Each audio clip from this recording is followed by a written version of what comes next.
Friends, இன்றைக்கி நம்ம என்ன பார்க்க போகிறோம்னு பார்த்தீங்கன்னா, ஆட்டுக்கால் குழம்பு தான் நான் பண்ணியிருக்கேன்.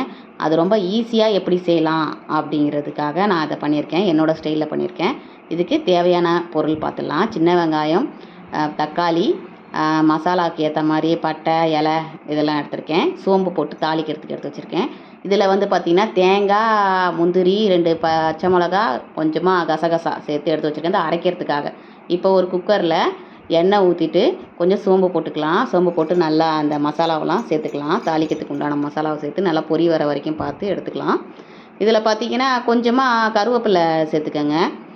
ஃப்ளேவருக்காக தான் கருவேப்பிலை நம்ம சேர்த்துக்கிறோம், வேறு ஒன்றும் இல்லை. கொஞ்சமாக கருவேப்பிலை போட்டு நல்லா பொரி வரட்டும். வந்ததுக்கப்புறமா நம்ம அரைச்சி வச்சுருந்த சின்ன வெங்காயம் இருக்குது இல்லையா, அதை அப்படியே அதில் போட்டுடுங்க. போட்டுட்டு நல்லா வதக்கிடுங்க சின்ன வெங்காயத்தை. ரொம்ப பேஸ்ட்டாக அரைக்க தேவையில்ல சின்ன வெங்காயம், ஓரளவுக்கு இருந்தால் போதும். கொஞ்சமாக இஞ்சி பூண்டு பேஸ்ட்டு போட்டுக்கோங்க. போட்டுட்டு நல்லா வதக்கிக்கங்க. பச்சை வாசம் போகிற அளவுக்கு நல்லா வதக்கி எடுத்துக்கலாம். பச்சை வாசம் போனதுக்கப்புறமா தக்காளியை கொஞ்சம் போட்டுக்கோங்க. தக்காளி நல்லா போட்டு வதக்கி எடுத்துக்கோங்க. சின்ன தக்காளின்றதுனால நான் வந்து ஒரு 2 தக்காளி சின்ன தக்காளியாக எடுத்திருக்கேன். நீங்கள் பெரிய தக்காளியாக இருந்தால் 1.5 தக்காளி வேணால் எடுத்துக்கலாம்.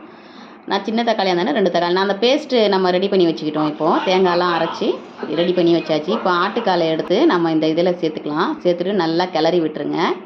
நல்லா கிளறி விடுங்க. அந்த மசாலா எல்லா இடத்துலையும் சேர்கிற மாதிரி கிளறி விட்டுருங்க. கிளறி விட்டுட்ட பிறகு இப்போ இதில் என்ன மசாலா சேர்க்குறேன்னு பார்த்தீங்கன்னா, கரம் மசாலா 1 ஸ்பூனு, மல்லித்தூள் 1 ஸ்பூனு, மிளகாத்தூள் 1.5 ஸ்பூன் சேர்த்துருக்கேன். ஏன்னா நம்ம அந்த பேஸ்ட்டு அரைச்சிருக்கோம்ல தேங்காயிலே, அதிலே 2 பச்சை மிளகா சேர்த்துருக்கேன். அதனால் அதுவே போதுமான காரமாக தான் இருக்கும். உங்களுக்கு கொஞ்சம் காரம் வேணும் அப்படின்னா நீங்கள் கொஞ்சம் 2 ஸ்பூன் கூட மிளகாத்தூள் சேர்த்துக்கலாம்.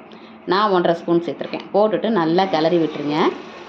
கொஞ்சம் கல் உப்பு போட்டு நல்லா மசாலாலாம் கிளறி விட்டுருங்க. இதை ஒரு 10 விசில் வச்சு எடுத்துக்கலாம். ஒரு சொம்பு தண்ணி ஊற்றி 10 விசில் விட்டு எடுத்துருக்கேன். இப்படி தான் வெந்திருக்கு, நல்லா வெந்திருக்கு. இதில் பார்த்தீங்கன்னா நம்ம அரைச்சி வச்ச பேஸ்ட் இருக்குது இல்லையா, அதை அப்படியே அதில் ஊற்றிடுங்க. ஊற்றி நல்லா கொதிக்கட்டும். கொதி வரட்டும். அந்த பேஸ்ட்டில் நல்லா தண்ணி ஊற்றி கொஞ்சமாக லைட்டாக ஊற்றி விட்டுக்கோங்க. ஊற்றிட்டு நல்லா கொதி வரணும். இந்த பேஸ்ட்டு தான் நமக்கு இன்னும் டேஸ்ட்டு நல்லாயிருக்கும். அதனால் இதை நல்லா கிளறிட்டு அதை கொஞ்சம் மூடி வச்சுருங்க. மூடி வச்சு நல்லா கொதி வரட்டும். நல்லா கலக்கி விட்டுட்டு இதில் உப்புலாம் கரெக்டாக இருக்கான்னு பார்த்துக்கோங்க. பார்த்துட்டு கொஞ்சம் மூடி வச்சுடுங்க. மூடி வச்சதுக்கப்புறம் ஒரு 5 நிமிஷம் கழித்து எடுத்திங்கன்னா இப்படி தான் ரொம்ப திக்கான இதில் இருக்கும். ஒயிட் ரைஸ் சாப்பிட்றதுக்கு இன்னும் ரொம்ப டேஸ்ட்டாகவே இருக்கும். நீங்களும் ட்ரை பண்ணி பாருங்கள். நான் நெக்ஸ்ட் வீடியோவில் பார்க்குறேன். பாய்.